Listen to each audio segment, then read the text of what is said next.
And today's subject is economics. But before we have a look at economics, I'm going to just do some breathing to still my mind so that I can contemplate this subject with a bit more depth. So firstly, just breathing in and breathing out. Breathing in inspiration. Breathing out stress. Stilling the mind.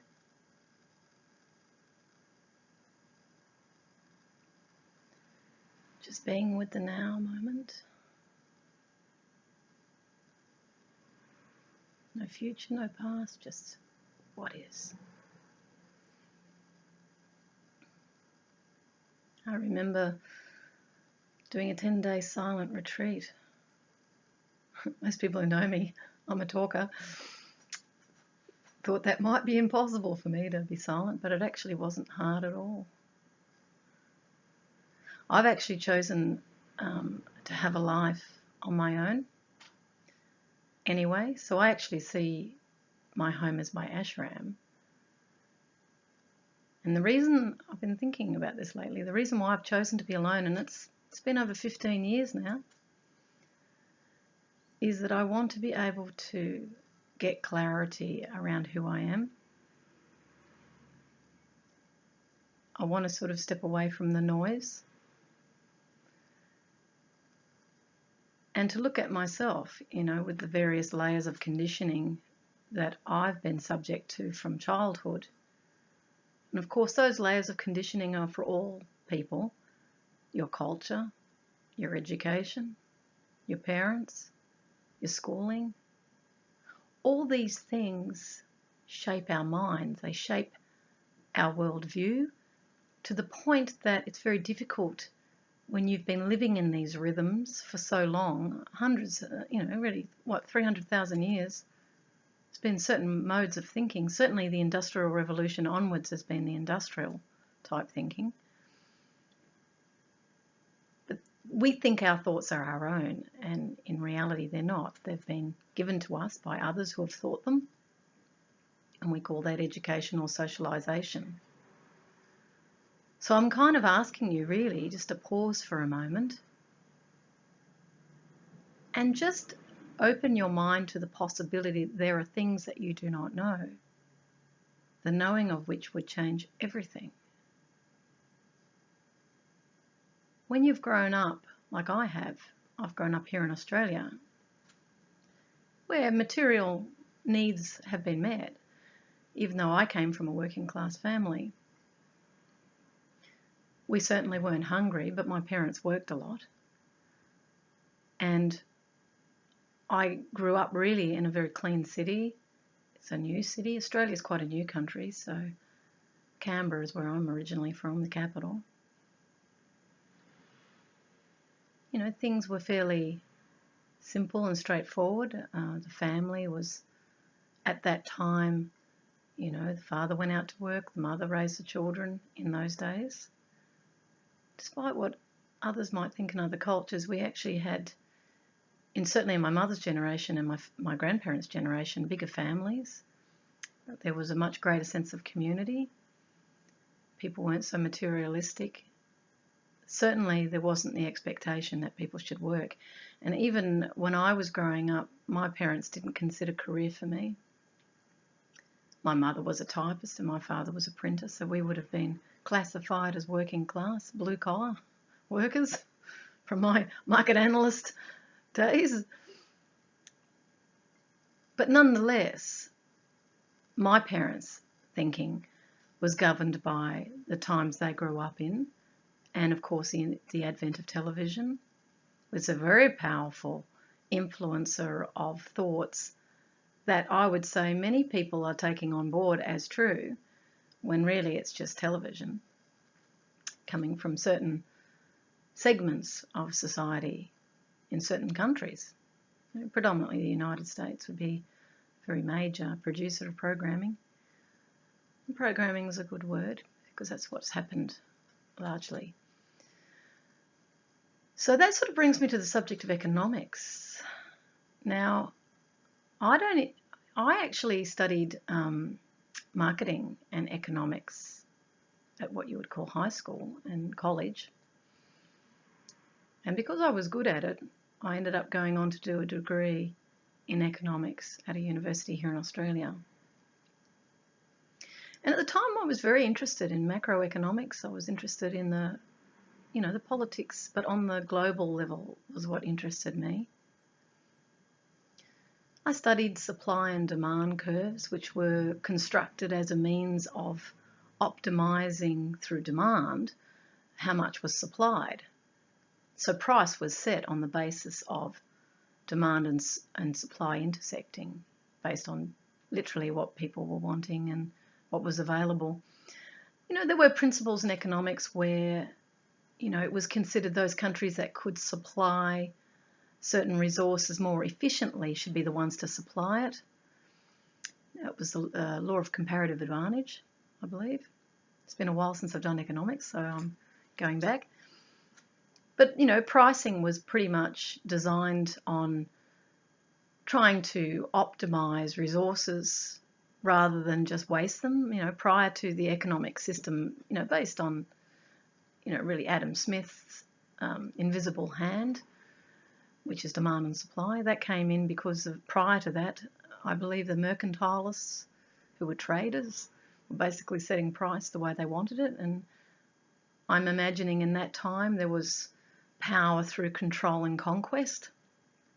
Democracy was not known. It was pretty much the law of the jungle in those days, and those who were more violent, more aggressive, were the ones that typically won the spoils. And as a counter to that, various revolutions have happened where people have risen up because their conditions were so bad and they were seeking to move out of deep and entrenched poverty. And so insurrection arose, and eventually different ways of thinking arose through the advent of democracy. The idea of sharing power rather than a dictatorial state of governance. They found that with the sharing of power through a democratic representative system where people get to choose, there was less insurrection. They were able to gain greater social stability because people were generally happy, getting their needs met.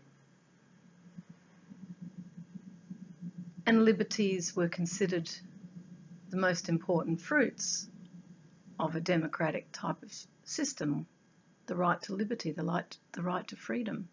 The United States, the right to life, liberty and happiness was the founding fathers in that country, which were very noble and honourable beginnings. Of course, we all have the right to freedom. We're actually born free. We're free thinkers. Every human being has their own thoughts. That's their freedom. And even those who seek to control thought through punishing those that come up with different thought, they can't stop that person thinking. They can't know what they're thinking. Therefore, they can never have absolute control over anybody's thought, although people will keep it quiet because they don't want to be persecuted.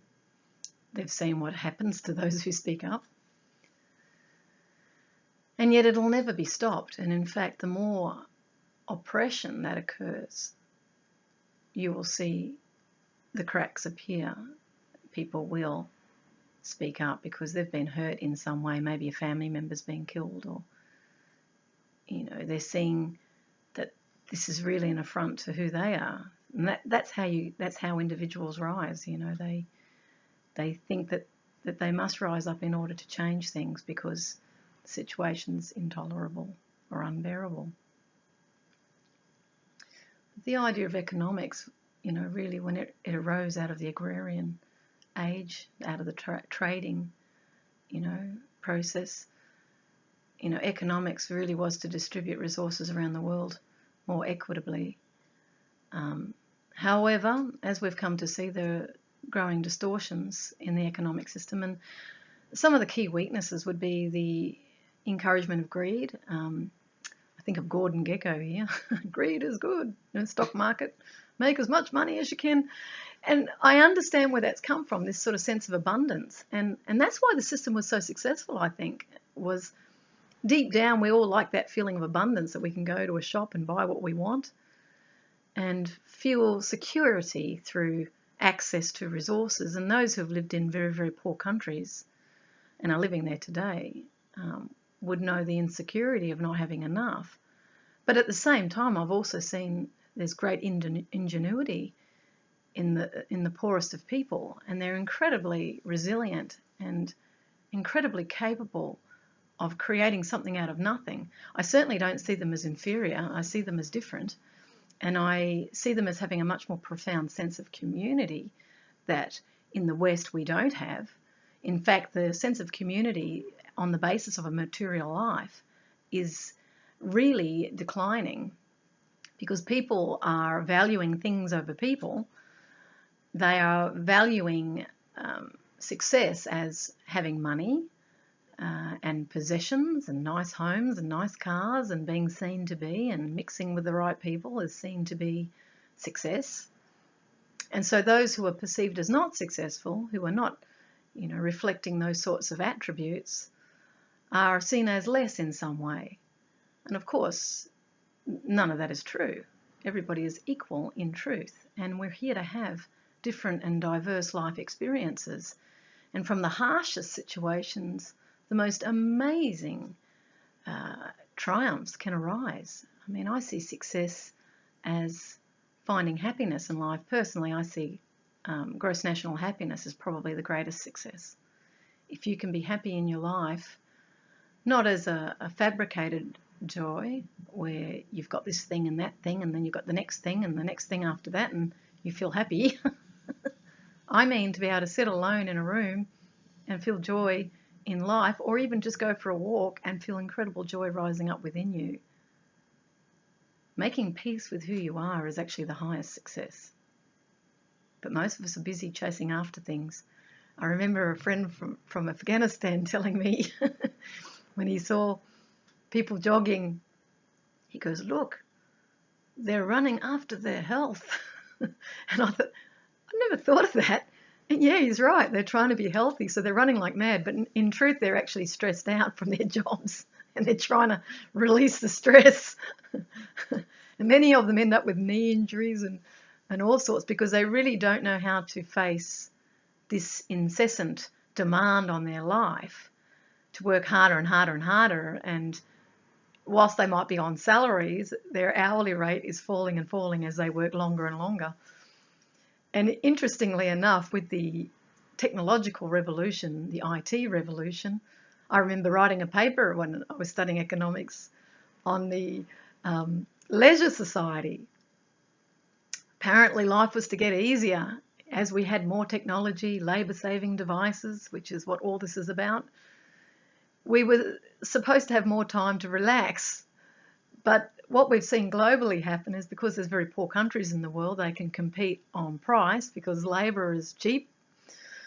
And in those segments of the marketplace where price is really important, like a low price is where they get market share, then clearly those countries are going to do a lot better. And China would be a case in point. The Asian tigers were another case in point. Korea did very, very well with its Chiovals, which are the big multinationals that it had, and a very organised governance and business relationship where they were very much poised to maximise economic growth.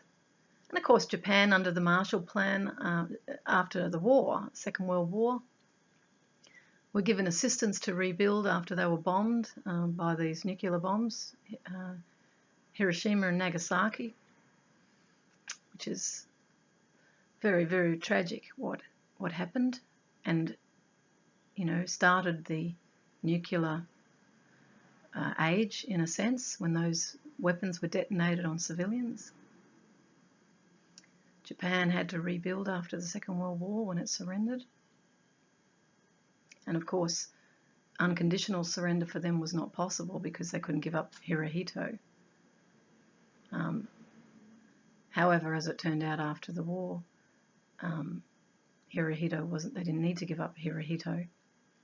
They could have had a conditional surrender and perhaps nuclear situation could have been avoided.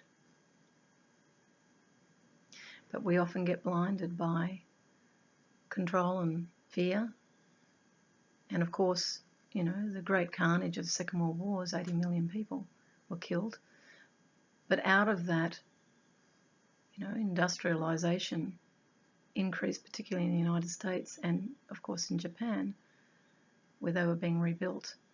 And they also, interestingly enough, as a result of that, created the first peace constitution in the world, where they were not to take up arms. And I do believe in Iraq they did send in troops. But I was interested in that idea to really work for peace, coming out of violence. You know, maybe we can start to think more deeply about what real peace is. But going back to the economic situation, what we've seen is it's emerged from the trading nations that have become multinational companies which can actually trade from multiple countries. They buy up multiple businesses. It's not always easy to know which company owns which one because the takeovers are quite complicated in the world. And even within some of these very, very large multinational companies, they're actually the size of nation states in terms of their economic value. And what they can do is drop the cost of production through transfer pricing, I believe, internally in those companies. You know, so they can buy up a chain, for example. They can buy up the raw material supplier. They can buy up the processing company. They can buy up the factory, the retailer, and then it's sold to the customer. So if they control that marketing channel, they can control price all the way down. If there are smaller competitors in that industry, well, they often will fall by the wayside because they can't compete with the buying power of very big companies. And of course, with great wealth can come attitudes of superiority. Bullying can happen where companies can influence, nation states, governance, and often do, in order to gain advantages through taxation or access to resources or, knowing the right people, creating, collaborative arrangements.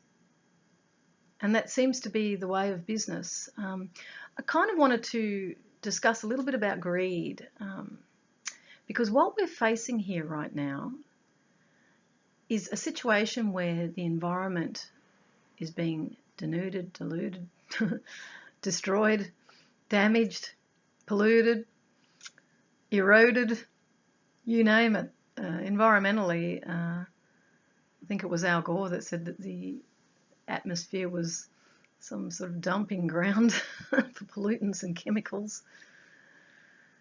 This disconnect through greed, and of course what greed is I want more and more and more and more and more, and even that's not enough, so we need more. And status is attached to that because I've got more and more. It's very impressive, I've got all these cars, I've got all these businesses, I'm making millions of dollars, I've got power, I can influence governments, I can go and get a meeting with the minister. And that's all because I'm perceived as a powerful person, given how much money I have and given the whole system is set up on money. The money system, medium of exchange. And so greed has come in where I just want more and more of that. And in actual fact, if you look at it psychologically, it's actually ego. The egoic consciousness separates itself from others. So it can detach from any impacts its decisions make. And that's how people can do, various behaviours that are undermining of societies or destructive of populations. because they disconnect emotionally from the suffering of others, and they may well have psychological justifications. They would have to have that in order to justify their behaviour. And they may say, well, you know, we're generating jobs and it's good for the economy, even though they might be polluting rivers. There might be all sorts of tailings going in.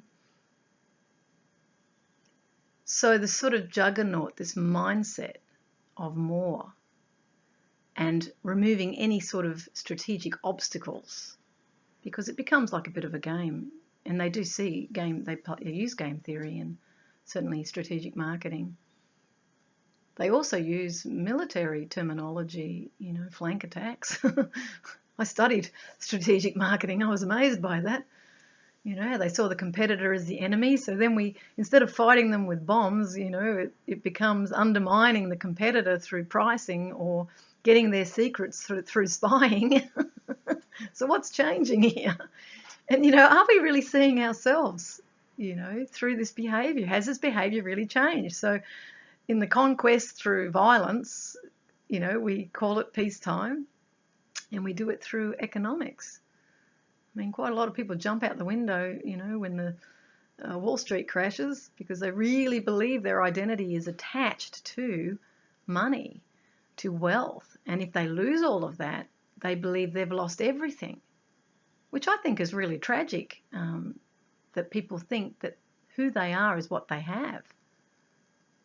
Nothing could be further from the truth. Who you are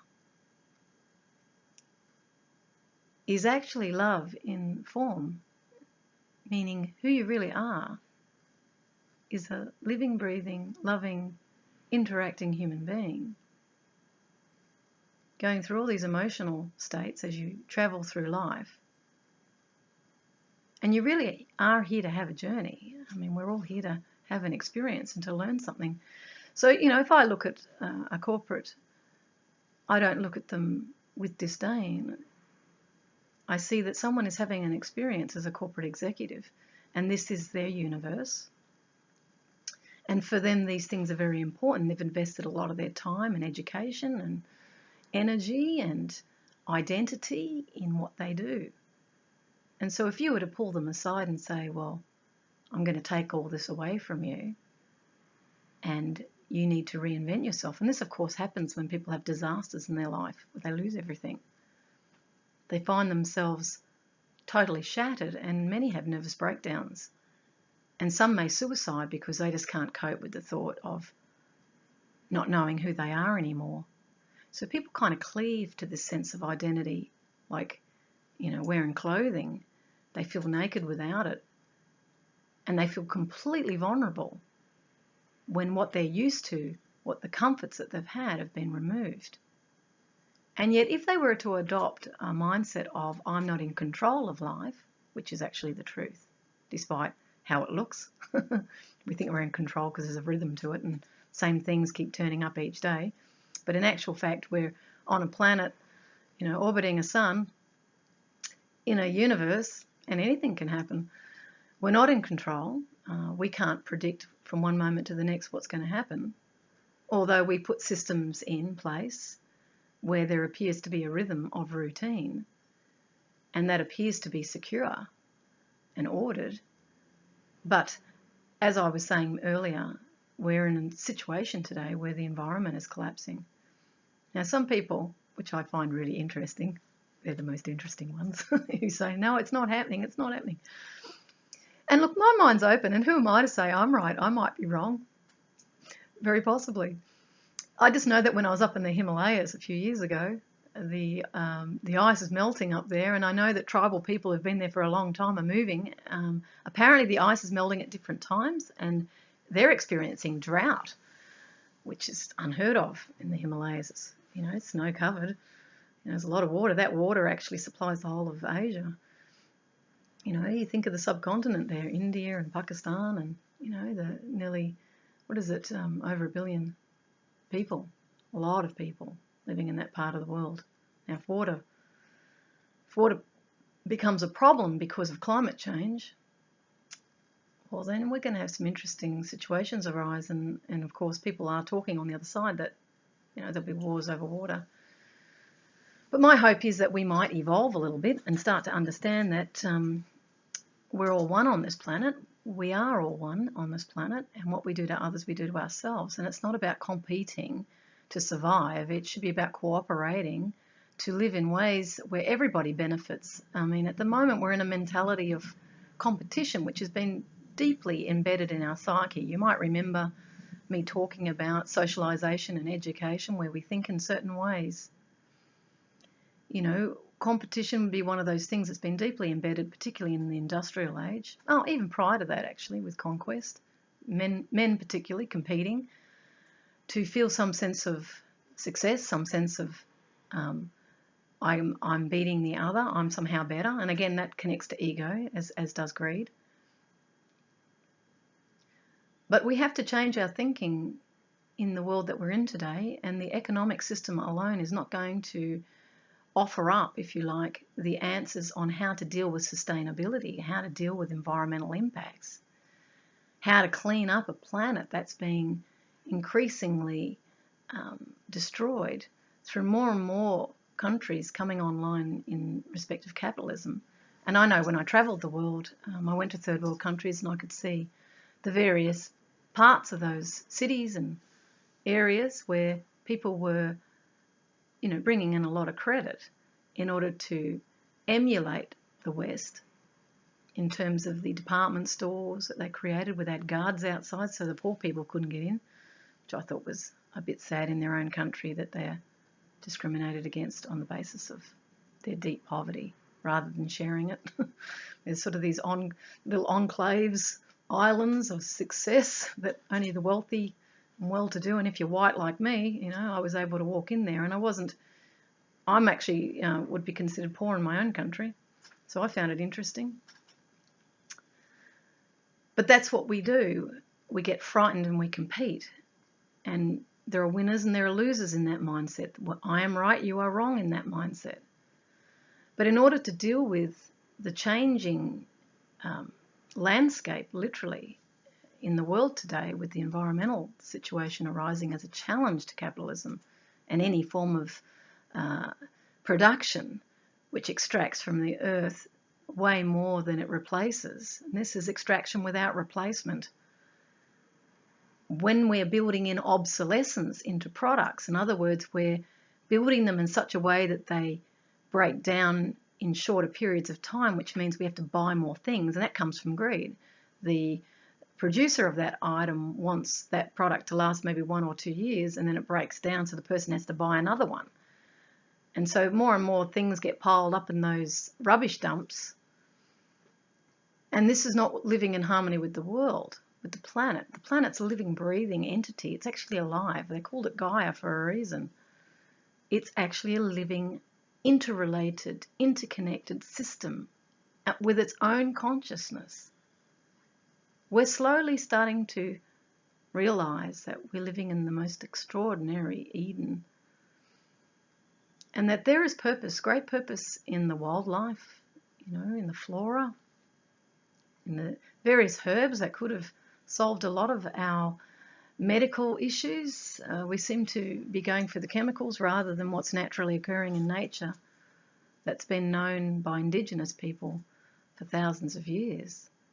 There was great knowledge in those more primitive, supposedly. I don't see them as primitive myself. I actually felt that they were more in harmony with the planet. They were less complicated than we are. We became more complex the more we thought. And we think because we're fearful. We're thinking a lot because we're trying to get advantages. We're trying to go further. We're trying to work it out. But what we kind of missed was our own happiness. And of course, some people listening to this may have heard of Bhutan. Bhutan's known for coining the term gross national happiness. They believe their country is one of the happiest in the world. And of course, what people are starting to discover is that an economic system which only values really money over people, and whilst it has, out of that incentive to make money, great ingenuity can come too. That's true. And we've seen many things arise that appear to be very sophisticated, great technologies. But it's not in harmony with the planet. And what I've certainly witnessed in my own lifetime over the last 20, 30 years, yes, I'm getting on. I've seen a lot. What I've witnessed is people's happiness declining. I myself have worked in 400 companies. I have seen a lot. And I see people looking at the clock, yawning, because they're not happy. They're not happy with the life they're leading, and they've got mortgages to pay. So many of them feel enslaved by it. They don't feel they've got a way out. You know, they've got debt, and that's what keeps them working. But they're not happy. And if we're not happy, which was the original purpose of economics, was the idea was that we were to create a system that gave us resources more cheaply because we distribute it more widely. Demand and supply made sure it was efficient. And the idea there was that people would get their needs and preferences met, and there'd be, you know, much more abundance, much more happiness, because people are finding their needs. So, you know, you can see the principles of it were good. But when greed came in and took over, and corruption, we've seen that right across the planet, in most countries, people's ethical state of play is minimising because they're being rewarded for making money. They're not being rewarded for being good people or being ethical. So it's not surprising to me that ethics has gone by the side. And if communities are breaking down and people aren't staying together in families like we witness in the West as the micro family, I mean, it could be just a single parent family in the end because the father leaves, you know, not knowing how to work as a family unit. Children grow up not knowing what a real family is like, or grandparents and aunts and uncles, you know, all hovering around. And see, this is what creates empathy and sharing, is the notion of living in a little community where everybody is sharing, everybody is apportioning things equally, which is where all this originally arose from, was the community. And as they say, you need a community to raise a child. So what we have today is the economic system taking precedence over the community and the family. And rather than being the servant of the community has now become the servant of the economy, and that's why they're not happy. People feel they've got no choice. They don't feel served. They feel that they've got all these competing demands on their lives. And that's what's putting pressure on a lot of families, you know, and they're breaking up. There's a lot of emotional issues that have not been addressed since their childhood because, particularly in the Western style, you know, the emotional well-being of people was neglected. Stiff upper lip, you know, many of my father's generation were brought up in conflict and poverty and with great difficulties. And those, you know, particularly for the men, they were not taught how to deal with their emotions other than fighting it out physically through violence or somehow winning through competition and feeling like I'm a bigger person, rather than really looking at the root cause of the insecurity that's driving their sense of lack. And again, this is another key one for economics. You know, it's that sense of lack, the sense that I need to be bigger and better, which isn't really addressing the real need of the human being, which is love and security through loving themselves. Many people are seeking love in all the wrong places. And they've lost a spiritual dimension to their lives too. You know, as religions have been seen as wanting in the sense of, certainly here in Australia, we've had child abuse issues within the churches, you know, where sexuality hasn't been dealt with properly. You know, it's been, if you like, pinched off. Priests couldn't marry, and, you know, sexuality is a very natural thing for human beings. And when it's allowed to be natural, it's a very beautiful thing. It's not this distorted pornography that we see, you know, arising in the world because of distorted sexual fantasy. I mean, it's so sad to see that because the men even involved in that don't know the beauty of real love and connection. So there's, as you can see just from this discourse, there's a lot of complexity to all of this.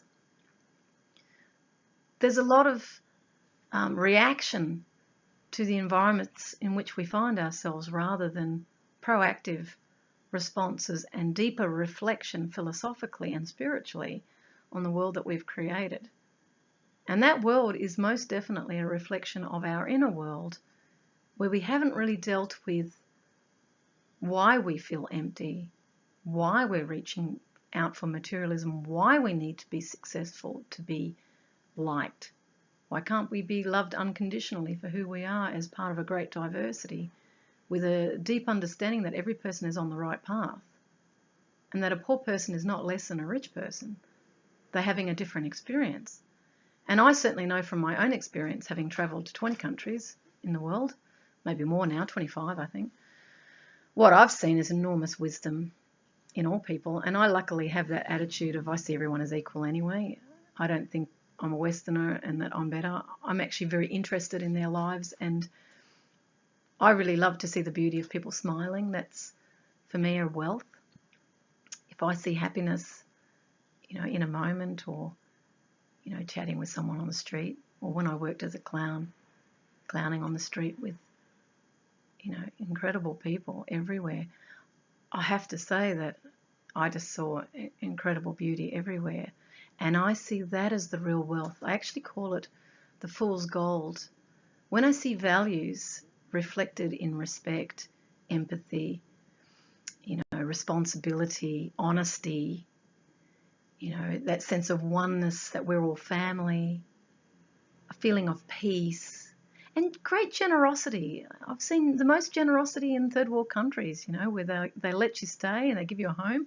I've seen some of the greatest selfishness in very wealthy countries where people don't really care much. And it's just because they're disconnected, that they've lost that sense of empathy, So, if we look at the various parts of the world, I can't say that this part of the world, because it's materially successful, is more successful than the poorest country in the world. I've met people from Afghanistan, which is the poorest country in the world, and I've seen an extraordinary wealth in their relationships with each other. And I've seen kindness and humility and acceptance of me as for who I am, but not trying to make me like them. They were very deeply respectful.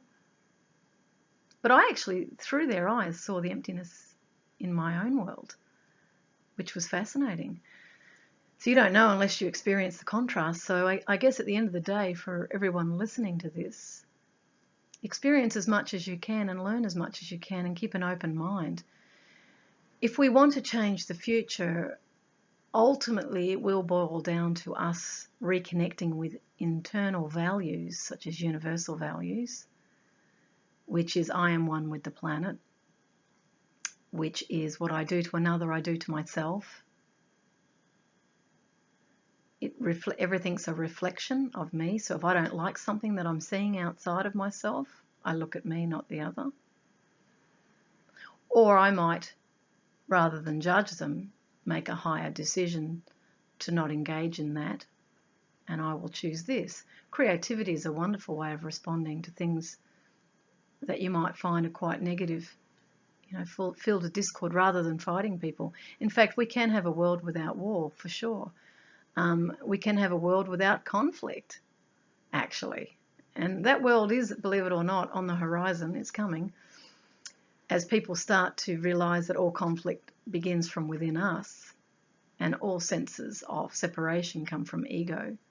So once we transcend ego, and many of the mystics did, they started to realise, they literally realised they were one with the planet.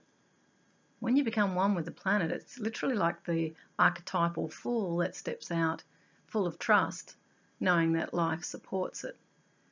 We are in a mindset, of course, that we believe we have to do, to be, to have, whereas the new mindset will be, I need to be, not even need, you can drop the word need, be, to do, to have. So I am happy, and things flow out of that. I attract into my world the perfect things that I reflect. It's an energetic, they say it's an energetic vibrational universe. And so this is the new cosmology that's going to be become more, you're going to hear more about it as time goes on. At the moment, we're still in a very material mindset. We're still in, I have to do it all in order to make it happen. If I don't, compete with the best of them, I'm going to be in poverty. In truth, the new and emerging cosmology which is not really new. It's actually ancient in truth, but we've lost connection with it, you know, when we got caught up in the materialism and we disconnected from our spiritual. And all the spiritual side is really just the innately natural part of who we are, which knows it's one with the universe. And I can tell you from my own experience, I travelled Australia alone with a tent, travelled the world alone, and, you know, I had to tap into universal values in order for me to feel at peace, travelling into places I'd never been before and not speaking the language. I can tell you it was challenging. And trusting that I had enough money, you know, that life will provide for my needs. And to my amazement, it did indeed. If I stay at peace and I stay happy and I just accept what is, it's amazing how easy life becomes. I don't have to fight for anything. And so that was why I did the world trip, was to observe the planet. I wanted to have a look at the environmental situation from the sky. I also wanted to study the socio-economic situation in many countries. I wanted to have a look, you know, at how they were faring and the emergence of capitalism around the world, how that was affecting traditional societies, you know, how they were adjusting to this mindset of, you know, which is essentially greed, and it is, and materialism. We're attaching to it. That's all it is. It's just an attachment. The new cosmology will be about non-attachment. It will be about thinking in this way: what I need is what I want. What I have is what I want. What I see in you is in me. What I think about, I attract. All negativity is out of alignment with truth. My true self is love, and when I'm feeling at peace or in joy, I know I'm in alignment with my inner truth. It is an internal navigation. And in fact, our emotions, which have been, for many, cut off, they've been told that it's over-emotional, it's feminine, it's, you know, don't be a girl. We hear that in Australia. And I think to them, what a shame you're not. You'd like it. You know, the emotions is what gives us the feeling of the landscape. It's like being able to touch the world, feel it through your fingertips. You know, feel the sensations of life. This is what life's really about. It's the delicious sensation of being alive, of, you know, singing together, laughing together. This is the colour in the emotional landscape. And sadly, we are told to be professional and to not express these things, but to keep, just hit, isn't that funny? Just laughing at my own self there. Bit of an earthquake with my computer. It must be getting excited. Maybe the computer's getting excited. Anyway, maybe there's consciousness in there too.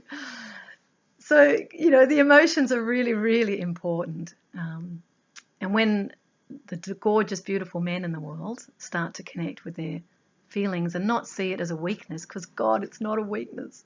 It's your greatest strength, and it makes you the most attractive human being to women if you feel. Women love men that feel their emotions. And I would say to women who critique men crying, I would ask you to change your view on that and encourage it. It's not a weakness, not at all. And in fact, toxins are released through the tear ducts. Now, this might seem way off subject from the economics. It's actually not. The economics is all about structure. The emotional landscape is all about content. And it's the disconnection of the emotions from who we are that's actually created all these, what I would call false needs, where we're trying to get status and identity, etc.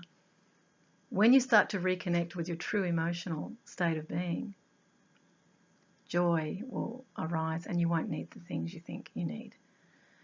And my hope would be that what we find really attractive in the world is people who know themselves and are true. You know, people who speak the truth would become the most attractive person. People who have their heart on their sleeve and tell you how they feel without feeling vulnerable and not needing anything from you, just expressing their truth, to me is the highest intelligence. It's not what you have, it's who you are that truly matters. And whilst all these changes might be frightening around the world, even the conflicts and so on, once we come through these difficulties, I do believe we're going to move into a new reality, one that is peaceful and loving, because that is our true nature. We will recalibrate with what is real. And rather than notions such as this being seen as pie in the sky, it'll be seen as, the truth about who we are, because it feels good. So I invite you all to reflect on your own life, follow your passion, be real, tell people the truth, be honest, sit with someone if you're having a problem with them and discuss it, resolve your conflicts. If you feel you want to cry, cry, and don't feel that somehow that's a diminishment of you. It's not. It's just releasing something that doesn't feel good. Sit with all of this. And I want you to remember this part the most. Your happy destiny is unavoidable. Really. It's all good, and we're here to learn. So with that, I will finish. Done nearly an hour. Wow, if you're still listening after this long, that's a good sign for me. Anyway, I'm sending you love, much love, and talk to you soon.